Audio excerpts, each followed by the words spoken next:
Здравствуйте, дорогие ребята! С вами снова я, детский библиотекарь Екатерина Колчаева, и два моих друга – Барсук Вареник и Бурундук Пряник, герои книг Ирины Зартайской.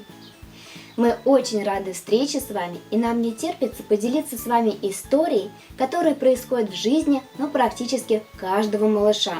Ой, ребята, вы испугались, да? Я тоже. Кому-то это может показаться смешным, но легко смеяться над страхами других, пока сам не встретишься с ними. Вареник это понял, когда остался наедине с очень страшными звуками. Вот послушайте, какая история приключилась с пряником и вареником в лесу. Пошли как-то раз пряник с вареником по лесу гулять. Идут, разговаривают, травинки срывают, а вокруг красота. Деревья листочками шуршат, букашки копошатся, птички поют. Прекрасный день. Но что-то прянику неспокойно. Вдруг шурх, шурх. Пряник остановился, лапки поджал, прислушивается. «Ты чего?» – спрашивает вареник. «Тссс, слышишь, кто-то в кустах шевелится. Может, медведь?» Вареник взял прутик и осторожно пошуршал им в зарослях. Ничего. «Ветер, наверное. Эх ты, пряник-трусишка!» Пошли дальше. Только пряник на всякий случай друга за хвост взял. Вареник песенку напевает, а пряник то и дело по сторонам оглядывается. Муравьишки веточку тащат, пчелы мед собирают, бабочки порхают с цветка на цветок. Все спокойно. А вдруг карр, карр. «Ой, ты что?» Прижал уши пряник и на всякий случай покрепче схватился за хвост вареника. «Да это же ворона!» – засмеялся вареник. «Птица испугался!» И показал на дерево. Высоко в ветвях сидела большая черная ворона. «Может, вернемся домой?» – сказал пряник. «У меня там чай с орешками есть. Мы же только вышли. Давай еще погуляем». И вареник зашагал вперед, а пряник уныло поплелся сзади. Идут они мимо речки. Бултых! «Ой, кто там?» Снова заволновался пряник. «Ну кому же там быть, кроме рыбы?» – удивился вареник. Но пряник никак не мог успокоиться, ему хотелось только домой.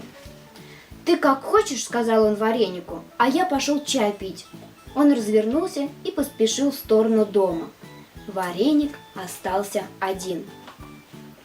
Ребята, как вы думаете, почему пряник сначала испугался шороха травы от ветра, затем карканья вороны и, наконец, плавающей рыбы в пруду?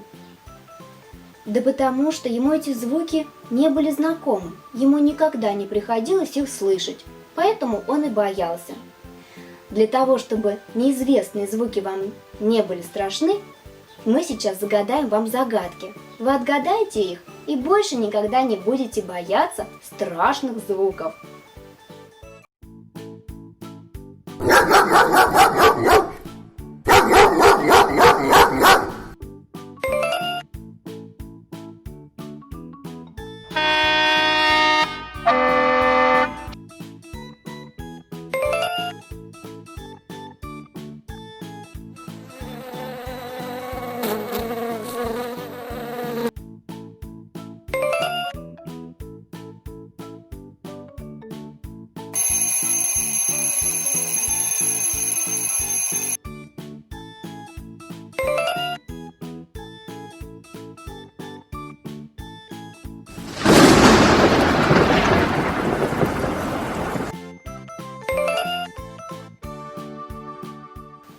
Молодцы, ребята! Вы отгадали все загадки. Тем временем наши герои, пряник и вареник, были уже дома, где было хорошо и уютно. Пахло ореховой скорлупой, шишками и мятным чаем. «Что-то сегодня в лесу как-то беспокойно», – смущенно сказал вареник. «В такие дни лучше дома сидеть», – махнул лапкой пряник. И они сидели и пили чай.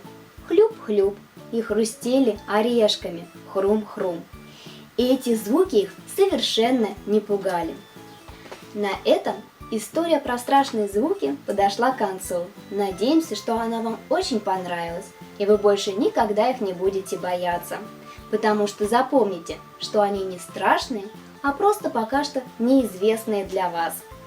Спасибо вам за внимание, дорогие друзья, и до новых встреч. Пока-пока!